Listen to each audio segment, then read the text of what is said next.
Senhor Jesus, nosso Pai Celestial, nós oramos nesta noite, agradecendo ao Senhor por esse privilégio em estar aqui na Tua casa, juntos, para ouvir a Tua Palavra.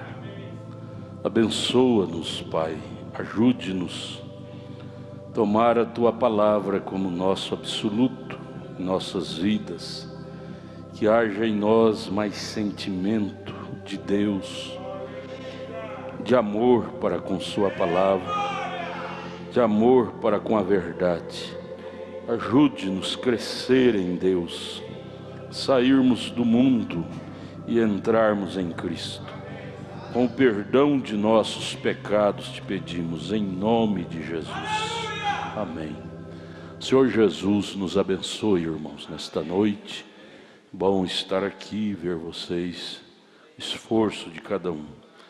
Nós vamos ficar de pé, vamos ler a Bíblia. Primeiro aos Coríntios, capítulo 10, verso 12 e 13. Primeira é a carta de São Paulo aos Coríntios, capítulo 10, versículo 12 e 13. Que o Senhor Jesus nos ajude e reparta para nós o pão do céu. Primeiro aos Coríntios 10, verso 12 e 13. Paulo diz assim: aquele, pois, que cuida estar em pé, olhe, não caia. Não veio sobre vós tentação senão humana, mas fiel é Deus, que vos não deixará tentar acima do que podeis. Antes, com a tentação, dará também o escape, para que a possais suportar. Senhor, nos ajude. Podeis assentar, irmãos. Nós vamos iniciar esta mensagem abrindo caminho. Nós estamos com várias mensagens que ainda não lemos, e às vezes tem algumas que nós damos uma introdução assim, um culto, como a de sexta-feira passada. Vocês terminem de ler em casa, aquela introdução já abriu uma porta boa para você segui-la. Você leia ela em casa, ele continua falando sobre seu ministério, cura divina. Baixa um pouquinho aqui meu retorno. Cura divina, ministério maravilhoso dele. Ele continua narrando, testificando naquela mensagem, a grande comissão. Aí você leia. Nós vamos nesta aqui hoje, abrindo um caminho. Desculpe, a mensagem abrindo um caminho. Nós estamos com várias mensagens que ainda não lemos. Vamos dar pelo menos uma aberta assim para a igreja continuar. E no parágrafo 19, ele lê a Bíblia. Depois que ele lê a Bíblia aqui no 18, página 6, parágrafo 18, ele lê a Bíblia. Depois que ele lê a Bíblia, ele comenta dizendo sobre o versículo que lemos. Ele diz: que lindo verso, que lindo. Quando você está no Espírito de Deus, onde você abrir a Bíblia, você vai dizer: que lindo verso, que linda escritura. Quando você está no Espírito de Deus. Por isso que João, em Apocalipse capítulo 1, para ele poder ver aquelas visões tremendas que ele viu lá na ilha de Patmos, visões apocalípticas, ele tinha que estar no Espírito. Ele diz em Apocalipse capítulo 1: eu, João, vosso irmão, encontrei-me no Espírito do Senhor, né? Lá na ilha de Patmos. Então você estando no Espírito do Senhor, você compõe belos poemas, canta belos hinos, você ver Deus em cada versículo da Bíblia, como o irmão Brana diz aqui, lendo este versículo que lemos, ele diz: que lindo verso! A Bíblia fica linda para você quando você está no Espírito do Senhor. Fica enfeitada, fica nova, tanto a Bíblia como a mensagem. Para você captar o significado da Bíblia ou da mensagem, primeiro você deve entrar no Espírito. Então o Espírito Santo ampliará o conteúdo da coisa, da palavra, em seu coração. Ampliará da forma correta, não distorcida, não é? Que lindo verso! Aí ele diz: que o Senhor possa acrescentar as suas bênçãos a esta palavra. Aí ele dá o tema: abrindo um caminho. A fé abre caminho. A fé perfeita destranca caminho para nós percorrermos. Seria o que eu gostaria de falar nesta noite. Você sabe, que Ele possa acrescentar sua bênção à sua palavra, enquanto ouvimos a palavra agora.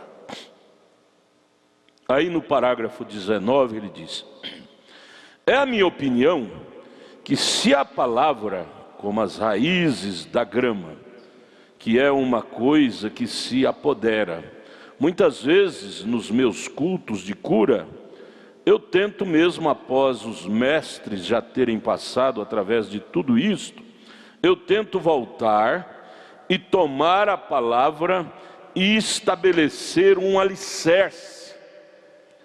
Coisa linda, hein? Ele disse: depois que os mestres passaram, os pregadores, né, que se dizem mestres, o irmão Brana disse: eu tento voltar e passar e tomar a palavra e estabelecer um alicerce. Que às vezes os mestres passou de uma forma superficial, e aí o profeta sente em seu coração a necessidade de aprofundar mais na coisa, para que ela se torne real. Você não deve deixar a palavra ficar para você de uma forma superficial.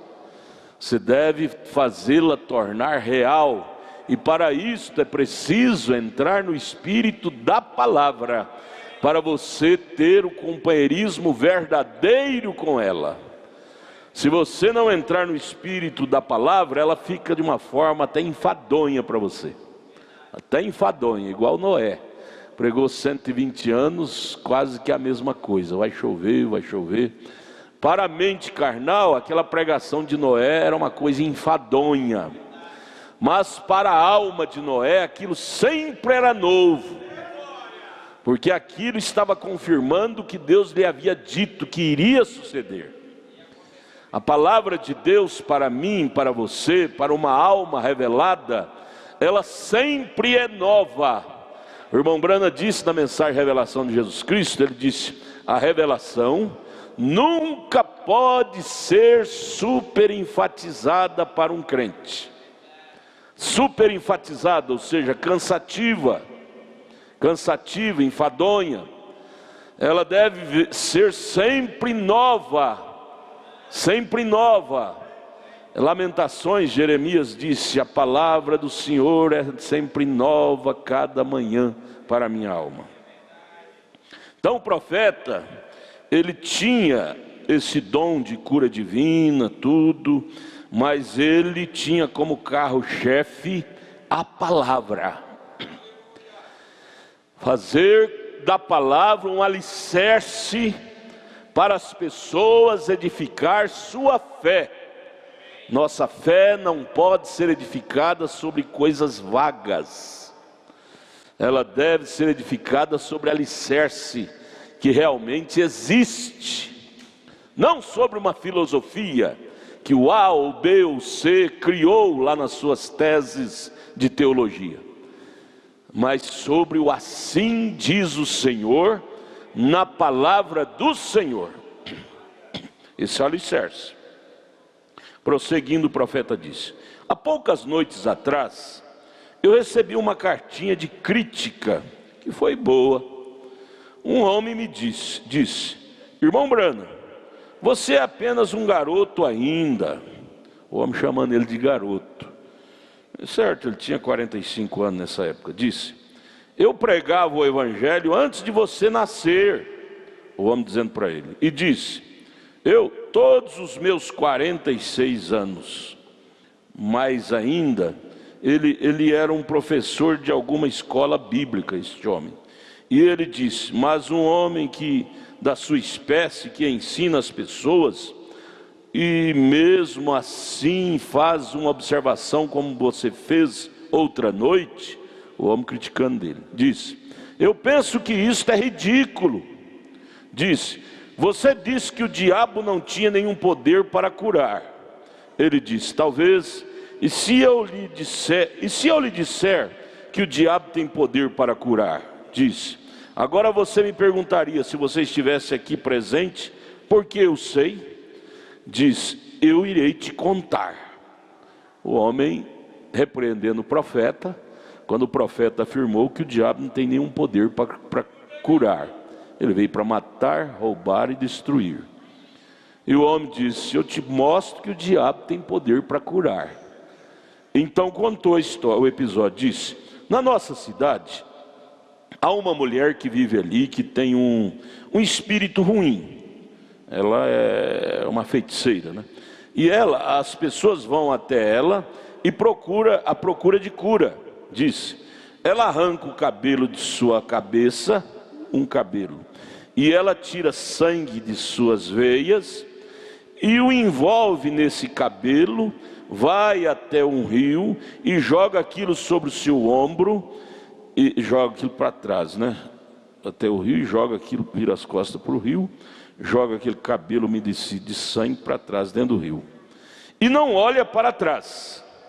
Joga e deixa aquilo descer águas correntes e não olha para trás. Se ela olhar para trás, diz, então a enfermidade permanecerá com a pessoa.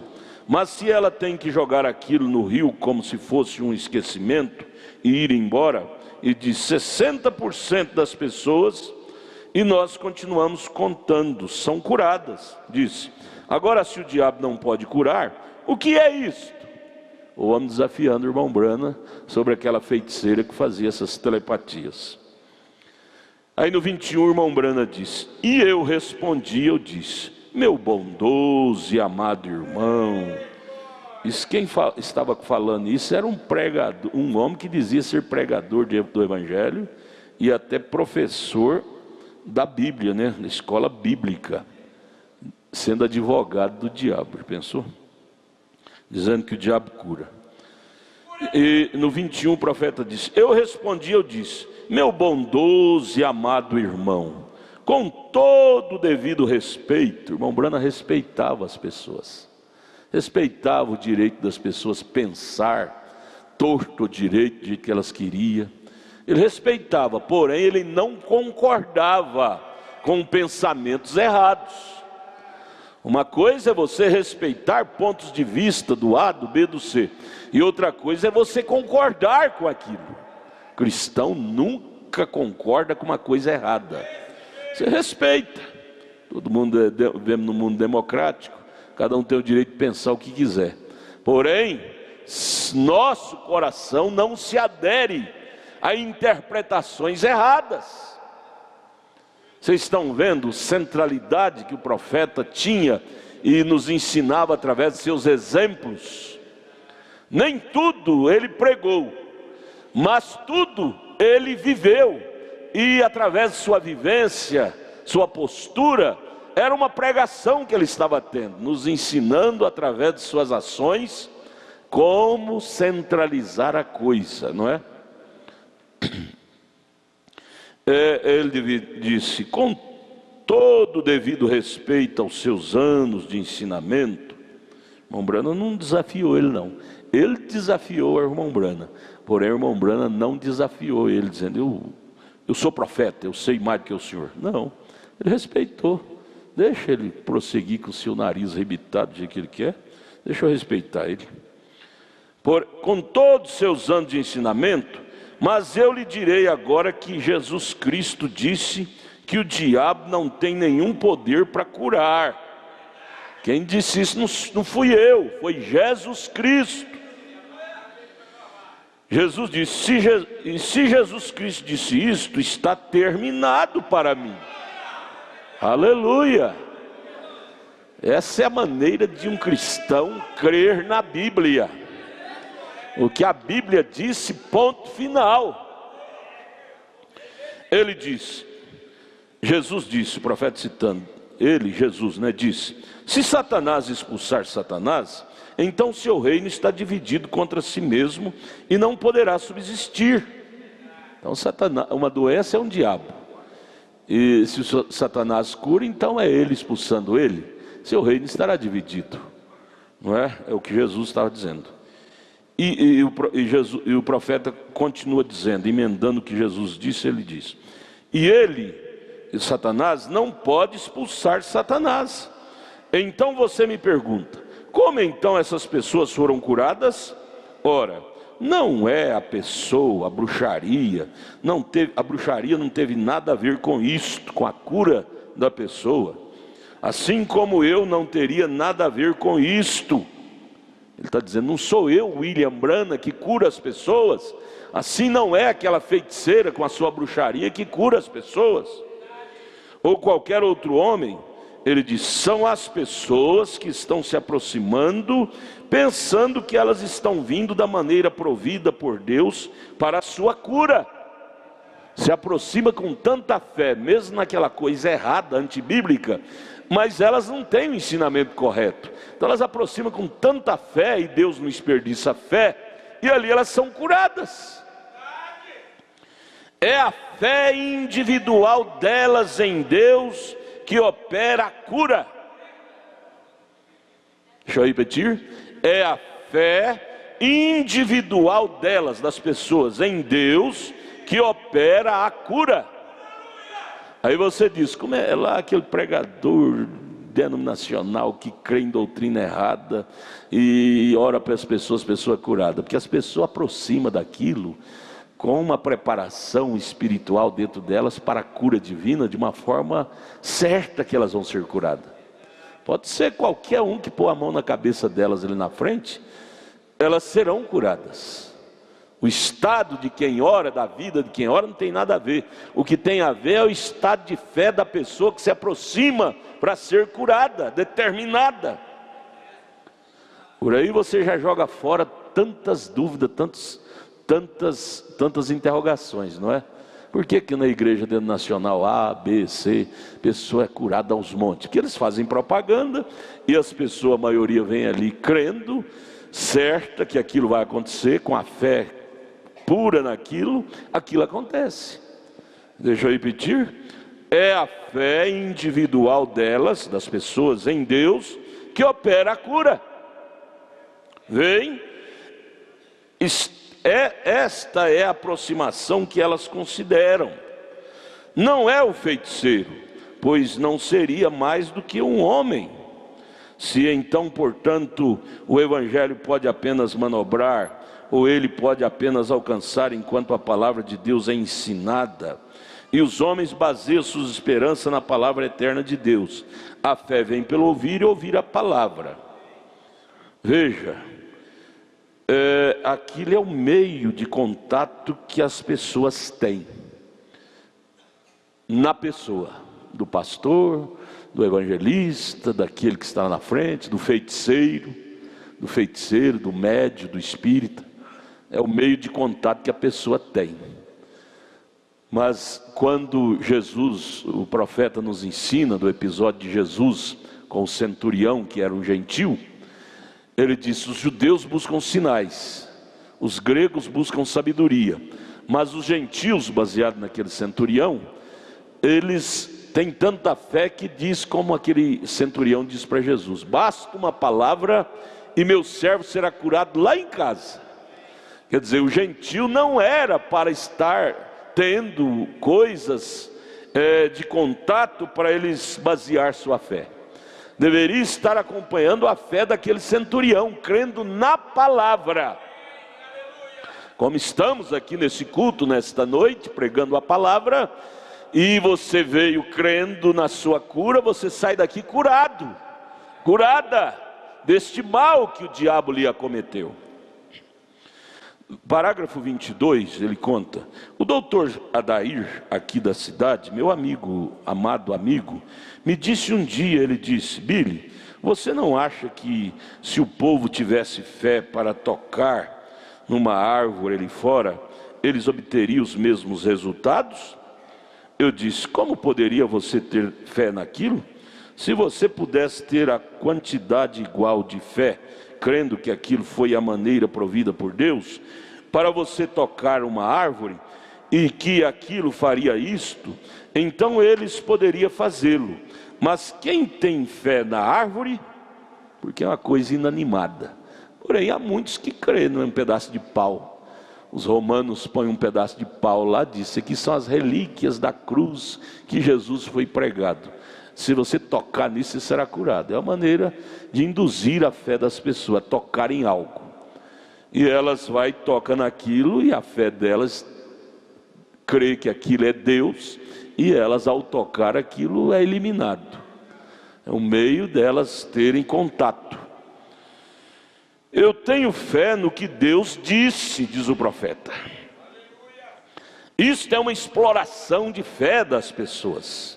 A psicologia descobriu isto, que as pessoas, se levar as pessoas a tocar em algo, a ser seduzidas em tocar em algo, já é o suficiente para ela obter a bênção.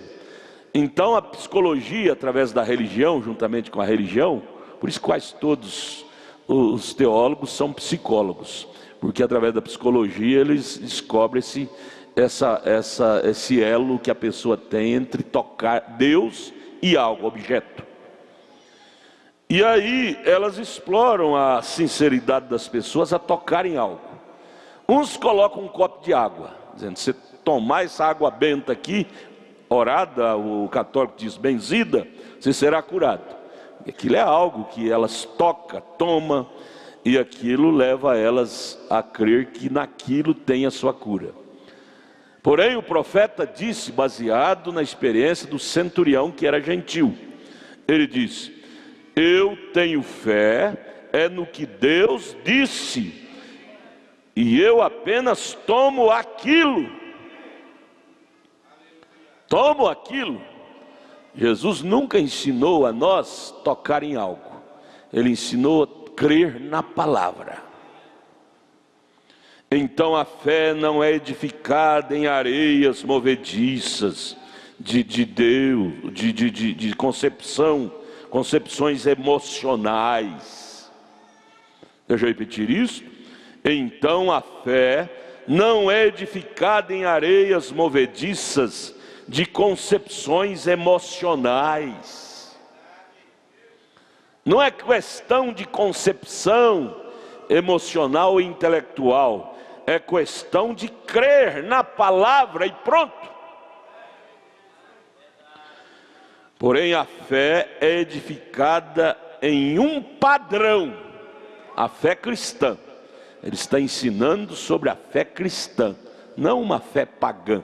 Fé pagã é isso, tem que ter um meio de contato para pôr a mão, tomar água, para ter contato com algo para ser curado. Não é pôr a mão numa madeira, que eles dizem que aquilo é relíquias da cruz. É a maneira padrão da fé pagã.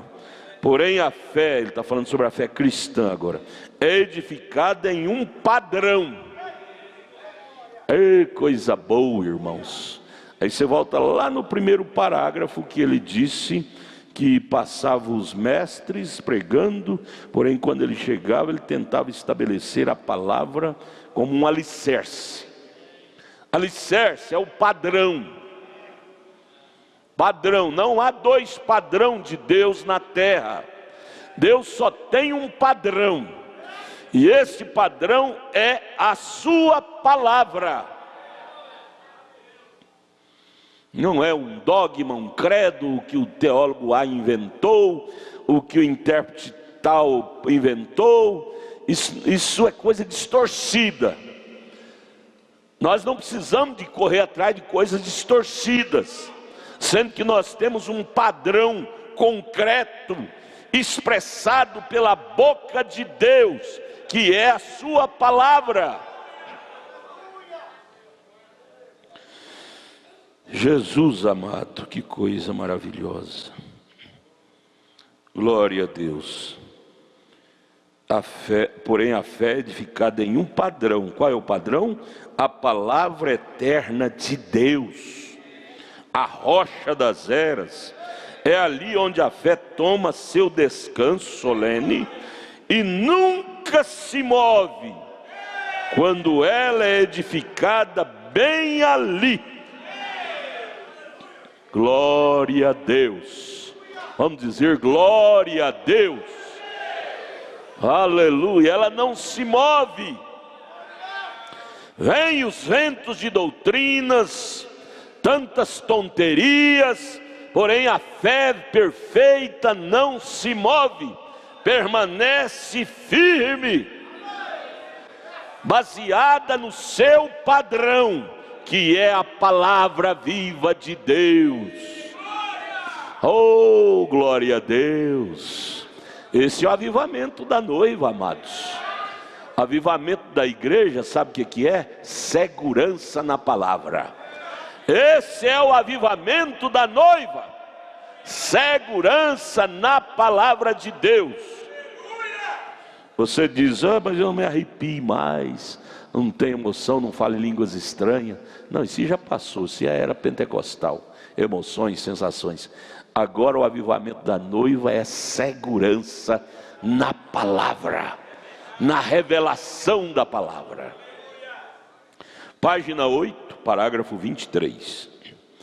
Agora, abrindo um caminho. Nestas bases, você abre o caminho para a sua caminhada no dia a dia. Aleluia. Nós vamos abrindo caminho. Essa fé perfeita, ela é teimosa. Ela não para. Vem as oposições, mas ela vai passo a passo. Ela não para. Ela vai abrindo caminho.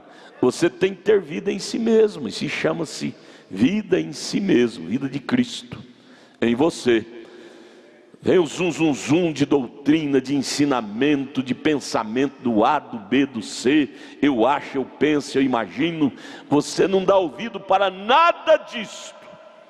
Você vai abrindo caminho. Você vai dizendo, eu estou indo, eu estou marchando, passo a passo. Eu não tenho que parar para ouvir tais tonterias.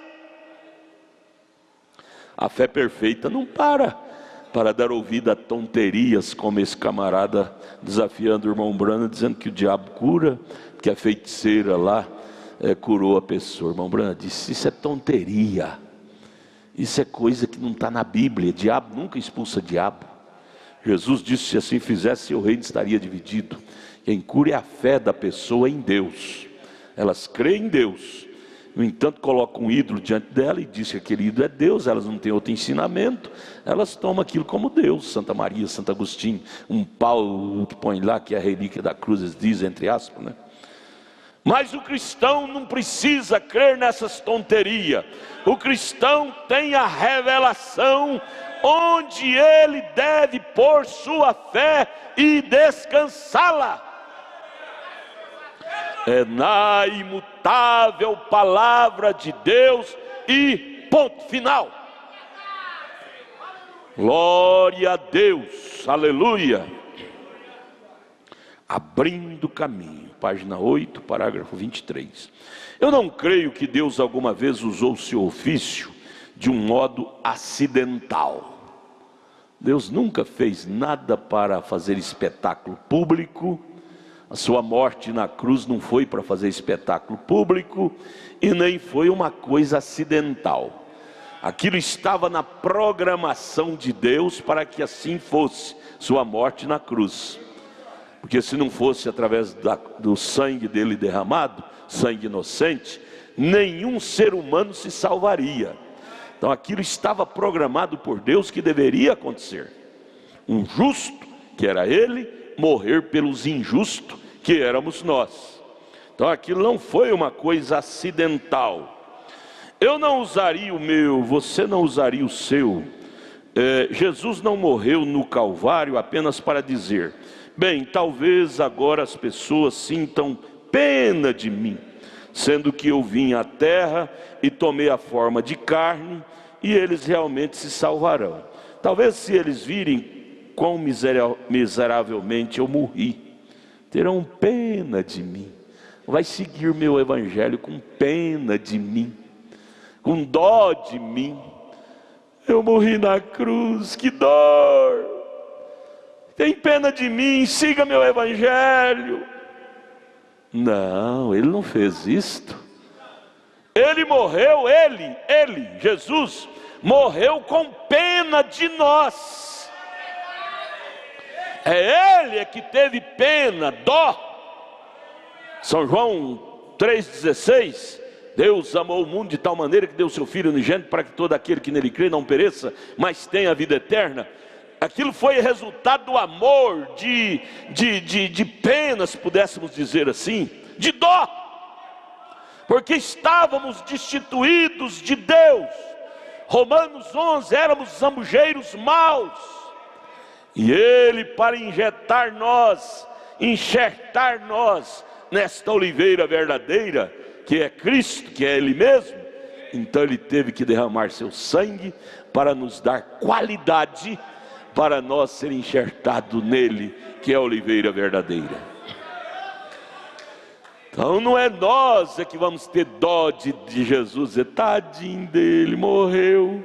Um dia minha sobrinha, ela foi em Israel, estava filmando, depois ela foi me mostrar a filmagem, e ela com a filmadora falando, aqui é isso, é aquilo. E aí quando ela foi no sepulcro de Jesus, ela começou a chorar, tadinho dele, eles judiaram demais dele. Eu disse: minha filha, para com essa besteira, tadinho dele, tadinho é de nós. Ele fez isto por causa de nós, de nossos pecados. Ele não exigiu dó, pena, não, ele exigiu dó de você. Você tem que ter dó da sua alma e dizer: sem eu aceitar aquele sacrifício como meu representante, que era eu que era para ser morto, que a alma que pecar, essa morrerá, e ele tomou meu lugar e morreu por mim, então é meu dever segui-lo. Ele pagou o preço no Calvário por mim, era para mim morrer, e ele morreu por mim. Em gratidão eu devo segui-lo, não com dó, mas em gratidão. O cristão serve a Cristo não é por obrigação. Ninguém serve o evangelho de Cristo por obrigação. Sou obrigado a servir a Cristo, senão ele me manda para o inferno. Isso não adianta nada, ele vai te mandar para o inferno, que você não está seguindo com amor, com gratidão. Nós seguimos a Cristo com gratidão em nossos corações, por ele ter tomado nosso lugar e não ter cobrado nenhum ouro, nenhuma prata, nenhum dinheiro de nós, de graça. Como nós vamos deixar isso passar por alto? Alguém pagou o maior preço que ninguém poderia pagar por nós, e nós não ser grato a ele, não servi-lo? Aí você lembra daquela escravazinha, aquele senhor que era rico, chegou naquela senzala e viu aquela escravazinha sendo judiada, sofrida, uma linda moça ali na senzala pelos seus senhores. Aquele senhor tinha dinheiro, falou: quanto é o preço dessa escrava? E o dono ali daquela senzala, o senhor daquela senzala, falou um preço bem alto, bem alto. Ele disse: eu pago. Ele sentiu tanta pena dela, foi o que Jesus fez por mim e por você. Sentiu tanta pena dela sofrer, aquelas aquele sofrimento tão cruel que escravo sofre. Eu era esse escravo, sofrendo a opressão do mundo, concupiscência da carne, concupiscência dos olhos, soberba da vida, sofrendo o lápego do pecado, dia após dia. E esse Senhor que era rico, que é Senhor Jesus Cristo, chegou na senzala onde eu estava e pagou o preço do meu resgate. Aquele Senhor pagou o preço daquela escravazinha, e aí o Senhor daquela senzala liberou. Então ela é sua agora. E ele pegou seu cavalo e foi embora. De repente ele ouviu alguém ofegante correndo atrás dele, ofegante, dizendo: Senhor, Senhor. Ele olhou, era aquela escravazinha correndo, ofegante, cansada. Ele disse: o que você vem fazer atrás de mim? Ela disse: o Senhor pagou o meu preço do meu resgate, de hoje em diante eu vou te servir o resto da minha vida. Ele disse: não precisa disto. Eu paguei a sua liberdade para você ser livre. Você agora é livre. Você só servirá a minha casa se você desejar, mas se você não desejar, você é livre. Ela disse: porém eu te servirei com gratidão pelo que o Senhor fez por mim. O Senhor me livrou do lápego daquela escravatura. Olha meus lombos todo cortado de chicote, e agora eu não precisarei apanhar. O Senhor me libertou. Você diz: ó, meus neurônios queimados de drogas, olha meus pulmões estragados de cigarro, olha meu fígado derretendo de álcool. E o Senhor chegou lá, Jesus, e me libertou disso. Jesus, como aquele bom Senhor, no Calvário ele pagou nosso preço, mas não ficou insistindo conosco, cobrando. Deus não cobra. Deus não é impostor. Você agora tem que me servir, você agora é obrigado a me servir. Não, ele morreu na cruz, pagou o preço que ninguém de nós poderíamos pagar, e simplesmente ele continuou sua jornada, voltou para ser espírito, como ele era espírito, coluna de fogo. Tanto é que ele encontrou Saulo no caminho de Damasco em forma de coluna de fogo. Ele tinha voltado a ser coluna de fogo, e Saulo perguntou: quem és tu? Ele disse: eu sou Jesus. Essa voz, essa coluna de fogo disse: eu sou Jesus. Ele voltou para ser coluna de fogo. Ele não ficou cobrando: você é obrigado a me servir. Porém nós, como aquela escravazinha, ao sentir livre das guilhões do pecado, nós corremos atrás da palavra dele e dizemos: Senhor, Senhor, deixa eu te servir, em gratidão pelo que o Senhor fez por mim. Há uma gratidão em nossos corações, pelo preço caro, alto, caríssimo. Davi disse: o preço da nossa alma foi caríssima, e ele pagou e não nos cobra, não cobrou com insistência. Você tem agora que me servir, você agora é meu escravo. Não, ele disse: se o Filho vos libertar, o que aconteceu no Calvário, verdadeiramente sereis livre. E nesta liberdade, liberdade do pecado, do lápego do mal, nesta liberdade você diz: eu como vou servir, continuar servindo o pecado? Eu sou livre do pecado, agora eu vou servir ao meu feitor, ao meu Criador. Ele não é um carrasco, como era o senhor da senzala do pecado. Jesus não é carrasco como o diabo é. O diabo é carrasco, é como o senhor das senzalas na escravatura. Bate por qualquer coisa ele te põe na cadeia. Você vai servir a ele, e aí ele te enrola lá e você vai parar na cadeia. Ou ele te bate através de drogas, de cachaça, de cigarro, de prostituição. Você prostitui, logo alguém da família vem e te persegue até te matar. Provérbios capítulo 7 e assim por diante. Esse é o senhor da senzala, é mau. O pecado é o diabo, é o senhor da senzala, é cruel, é delegado. Porém Jesus é o bom advogado. Ele tirou-nos da senzala do pecado e não cobra que nós devemos servi-lo. Não, nós servimos a Ele liberalmente, por gratidão, gesto de gratidão. Senhor, oh, quão caro o Senhor pagou por mim, deixa eu te servir. Aquela escravazinha correndo atrás do Senhor que comprou, pagou o preço dela, ofegante: Senhor, deixa eu te servir. E assim acontece com você, com cada um de nós. Você é que corre atrás de Jesus. Você é que corre atrás da palavra, dizendo: ó, palavra de Deus, deixa eu te servir, palavra. Ó Espírito Santo, deixa eu ser teu prisioneiro. É milhões de vezes melhor ser prisioneiro da palavra do que ser prisioneiro desse carrasco lá das senzalas do pecado. Você traz em seu corpo as marcas da senzala, marcas que às vezes você nunca se livrará dela. Pulmão contaminado de coisas de cigarro, como é que chama? De nicotina. Fígado contaminado de resíduo do álcool.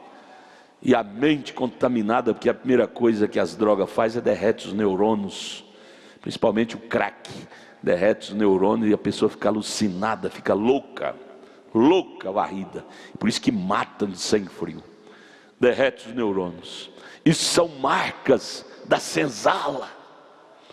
Jesus, além de nos tirar dessa senzala, Ele vem com o sangue dele e apaga essas manchas que a senzala nos causou. Ele apaga essas marcas deste lápego que a senzala nos causou. Não é bom? Não vale a pena servi-lo? Ele é o bom médico. Ele é o bom médico que nos tira do hospital de pestilentos e nos cura das nossas lepras, lepras do pecado. Vale ou não vale a pena servi-lo? Com gratidão, não por obrigação, não por obrigação, mas com gratidão.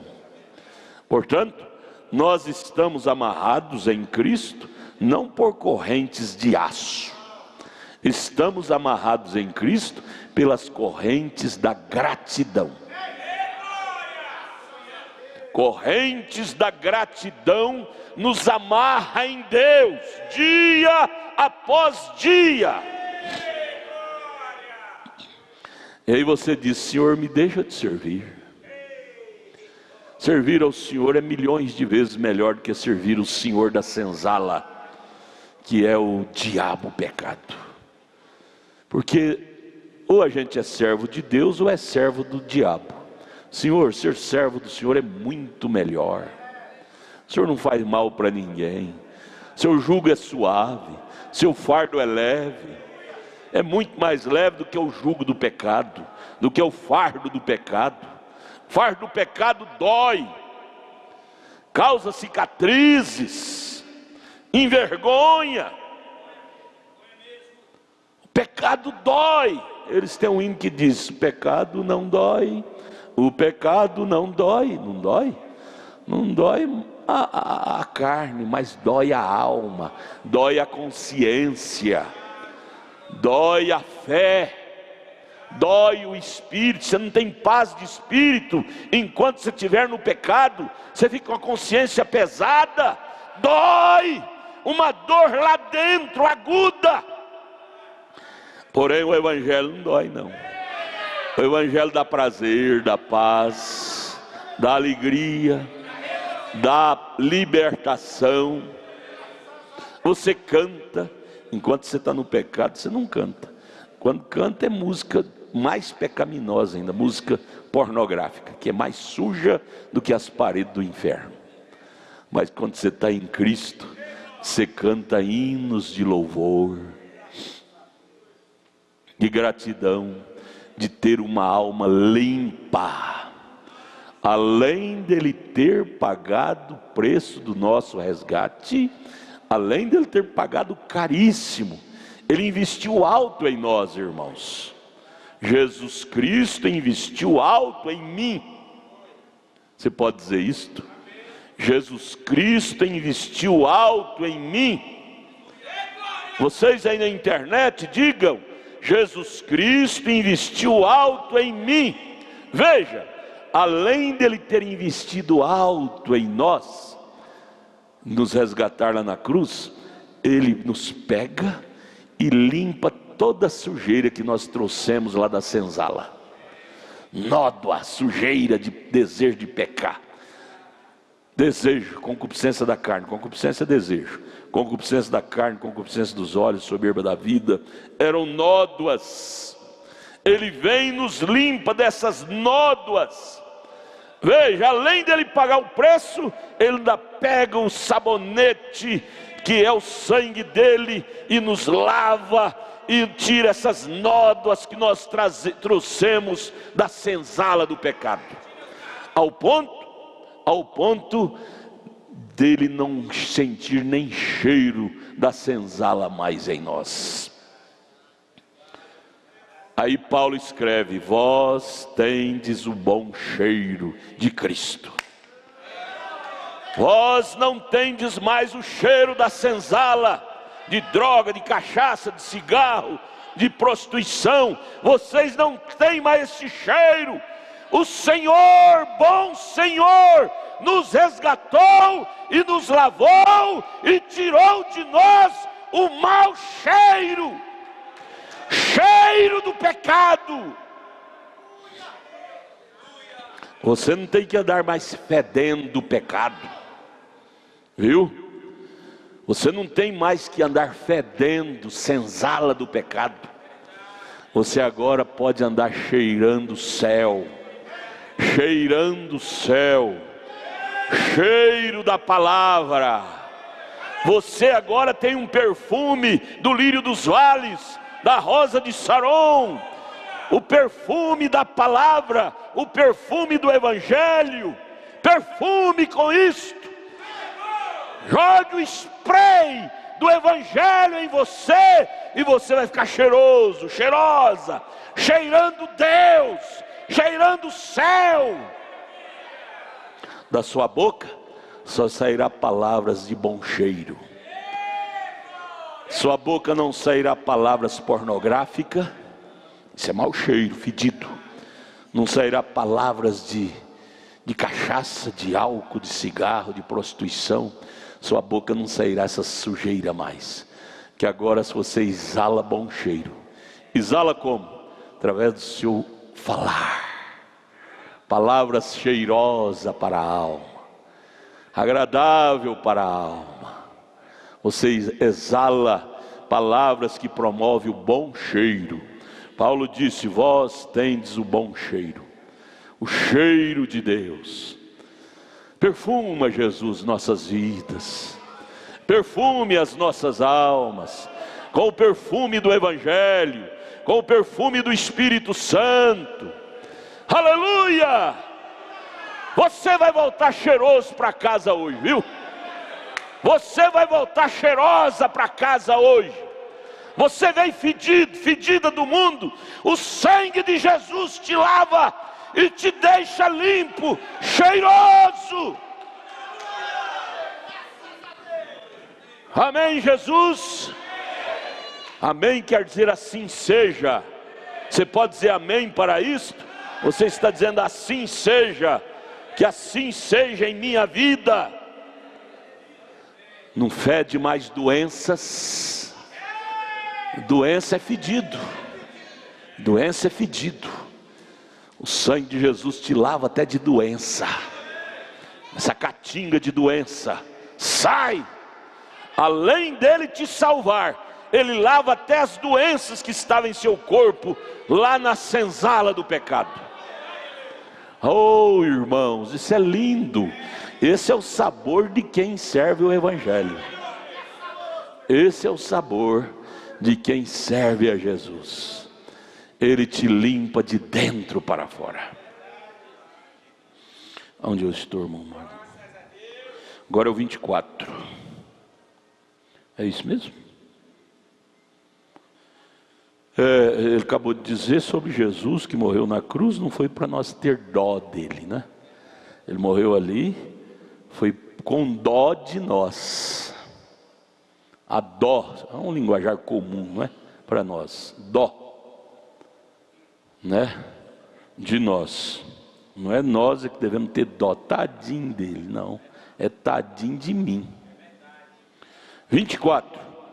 Ele está dizendo, Jesus não fez isto, Deus não fez isto. Morreu na cruz para nós ter dó dele. Jesus morreu por um único propósito. E este foi para salvar aqueles que Deus previu que seriam salvos. Você crê que você é um deles? Isto é correto, diz o profeta. Deus sabia que haveria alguém que seria salvo.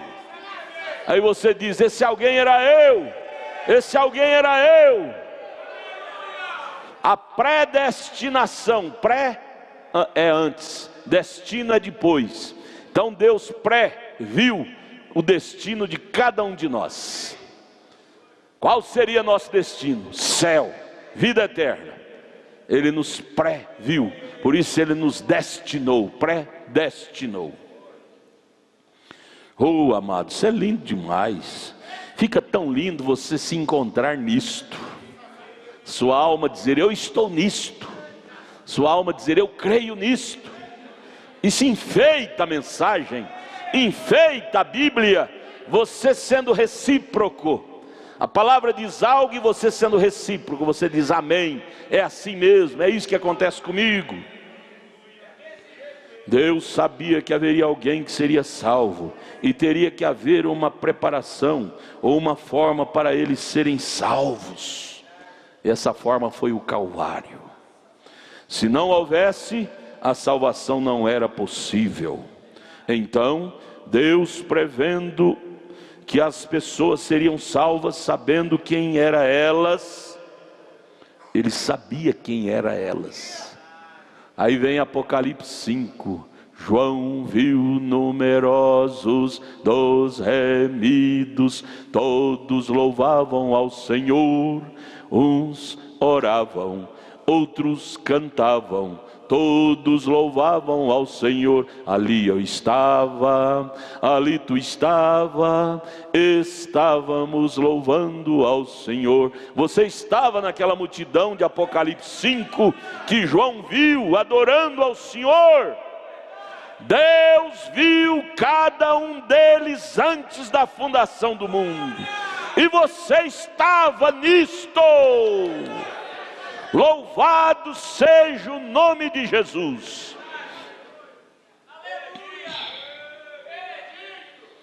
Aleluia. Ele teve que fazer um plano. Deus teve. Deus não fez nada de uma forma desorientada. Tudo que Ele fez foi bem traçado. Ele é o grande engenheiro.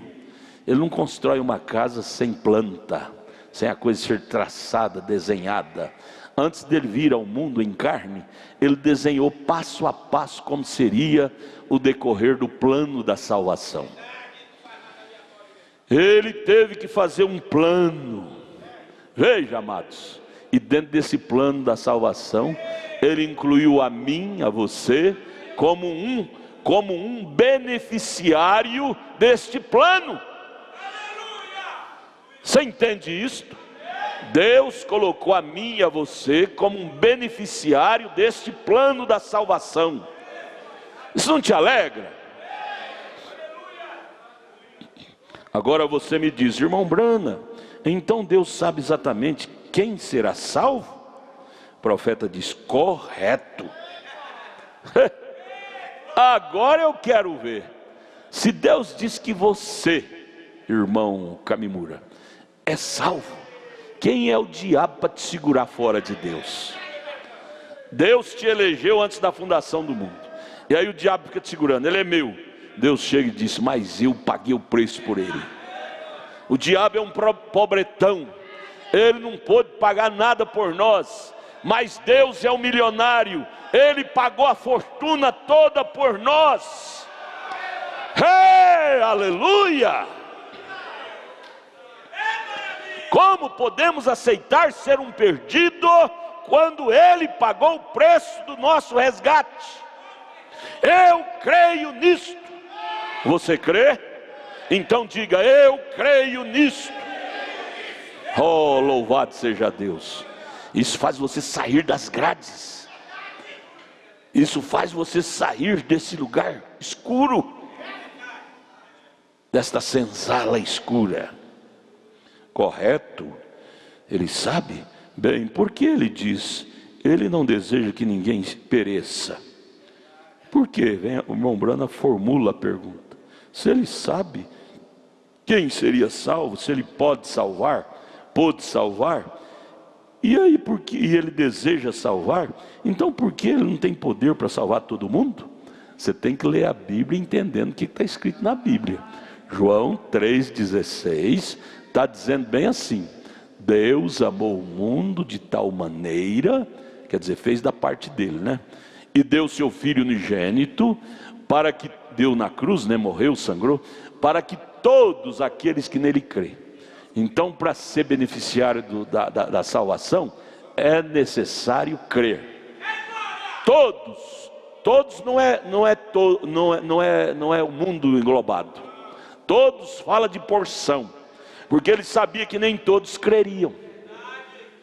O irmão Brana chega a dizer: ali no Calvário Deus perdoou o pecado do mundo inteiro, mas nem todo mundo creu na oblação do Calvário. Eles têm aquilo como uma coisa qualquer, uma morte qualquer. Não creem. Então ele perdoou o pecado do mundo, mas o mundo não crê. Então a definição lá nos Estados Unidos, quando aquele condenado foi perdoado pelo presidente Abraham Lincoln, e ele não aceitou o perdão de Abraham Lincoln, foi fuzilado pela lei dos Estados Unidos, foi fuzilado, pena de morte. E aí então saiu a pergunta: por que Abraham Lincoln perdoou e ele foi fuzilado? Por que isso? Aí a Corte Suprema decidiu: perdão só é perdão quando é aceito como perdão. Abraham Lincoln perdoou ele. Ele estava sendo preso, sentenciado à morte. Porém ele não aceitou, ele criticou daquele bilhetinho escrito pelo presidente Lincoln e foi fuzilado, que estava decretado: perdão só é perdão para quem crê, para quem aceita como perdão. João 3,16, ele morreu para perdoar o mundo inteiro, mas o mundo inteiro crê, aceita esse perdão? Não aceita. Diz que aquilo é uma coisa qualquer, chegam até a dizer que aquilo é uma brincadeira, é uma história, um conto de fada, não é? Porém com você não acontece isso. Você encara aquilo com seriedade. Ele não deseja que ninguém pereça. Ele não deseja que alguém pereça, mas que todos possam chegar ao arrependimento. Ele queria salvar Jacó e queria salvar Esaú também, mas no entanto não pôde. Jacó teve um coração mole, mas Esaú teve um coração duro. Trocou a salvação, que era a primogenitura, por um prato de lentilha. As pessoas trocam a salvação hoje em troca de um bilhete de loteria, em troca de um cigarro, de uma maconha, em troca de um latrocínio. Trocaram Jesus por um homem malfeitor. Troca-se por qualquer coisa. Vocês estão entendendo? Deus não é mau para salvar um e condenar o outro. Não, Deus quer que todos sejam salvos. Porém é o homem que se discrimina. Deus não discrimina ninguém. É o homem. Deus sabia que Esaú ia discriminar a primogenitura. Por isso que ele disse: amei Jacó e aborreci Esaú, porque Jacó amava a primogenitura, a salvação. Esaú não amava. Vocês estão entendendo, irmãos? Mas por ser Deus, ele tem que saber quem fará aquilo. Ele é onisciente, senão ele não seria Deus. Ele sabia que Jacó faria uma coisa, Esaú faria outra. Abel faria uma coisa e Caim faria outra. Ele anteviu seu pré-conhecimento. Ou ele não seria Deus, seria um homem qualquer, se ele não tivesse esse pré-conhecimento para eleger antes da pessoa nascer. Porque ele é onipotente, ele é onipresente. Onipresente, está em todos os lugares. Ele é onisciente, conhece as coisas do início ao fim, do fim desde o início. Ele sabe de tudo. Ele sabe até o que você está pensando agora. Aleluia. Ele sabe até o que está passando na sua mente agora. Você sabia? Eu não sei, mas ele sabe. Muitas vezes ele permitiu o profeta desta era saber. E o profeta dizia: irmão, você está pensando isso, isso e isso. A pessoa ficava amarelo, vermelho, parto. Ele sabe de tudo, ele está em cada lugar de Todo-Poderoso. Então a presciência olha para trás e diz que ele previu isto. E sabe qual a razão pela qual ele pode dizer como seria o fim desde o princípio. Por isso que nós podemos ler o Apocalipse. E lá no Apocalipse diz do fim do mundo. E como foi dito em Apocalipse, está acontecendo vírgula por vírgula. Ele previu e mostrou para João. João escreveu, e hoje nós estamos vendo isso sendo materializado dia após dia, porque a onisciência de Deus sabia, passo a passo, como terminaria o mundo. E portanto, sabendo que todos esses dias maravilhosos, nos quais estamos vivendo agora, e ficamos de pé e testemunhamos, e vemos as coisas que vemos agora, Deus teve que fazer uma preparação para isto, uma programação para isto. Deus é o maior programador. Os meninos ficam aí 4, 5 anos para estudar na faculdade programação. Depois tem que estar atualizando, né? Porque cada dia o Bill Gates solta uma informática nova, um programa novo, tem que estar atualizando. Porém Deus não precisa de atualizar. Ele viu vírgula por vírgula as curvas, acentuações, acentuadas, pistas retas. Ele previu tudo e deixou escrito na Bíblia, vírgula por vírgula. E o profeta vem e revela isso para nós. Quem tem um profeta conhece tudo. O fim desde o princípio. Não há por que andarmos enganados. Vamos ficar de pé, vamos orar. Irmão Magno, ora aqui, vamos. Cada um agradeça a Deus agora. Sexta-feira você estraga esta mensagem. Nós vamos prosseguir nela. Pai Celestial, estamos tão agradecidos porque nós era aqueles escravos, Senhor. Aqueles escravos que estavam com o cheiro do pecado, Senhor.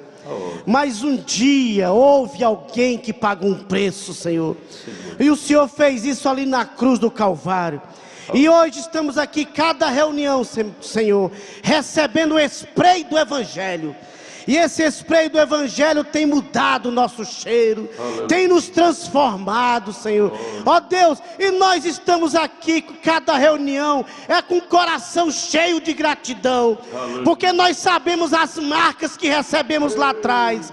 E hoje, Senhor, nós sabemos o que temos, Senhor. Hoje nós sabemos o que temos é leve, é suave, é gostoso esse Evangelho, Pai. Ó Deus, e ó Deus, como estamos felizes, Pai. Paulo diz que outrora nós estávamos lá, Senhor, na sujeira do pecado, mas agora estamos aqui, Senhor, recebendo o cheiro do Senhor, o cheiro da palavra, Pai. E nós, Senhor, desejamos mais isso, Senhor, esse aprendizado, Pai bendito, esse spray da palavra, Senhor, para nos mudar, para nos transformar, nos fazer homens melhores, mulheres, filhos e filhas, Pai bendito. E nós, Senhor, cada reunião estamos aqui com os corações cheios de gratidão, com o prazer de poder estar neste lugar. Muito obrigado, Pai. Agora, Senhor, leve cada um em paz, Senhor, com essa consciência que o melhor cheiro é o cheiro da Tua palavra, Pai. No nome do Senhor e Salvador Jesus Cristo. Amém, Senhor, amém.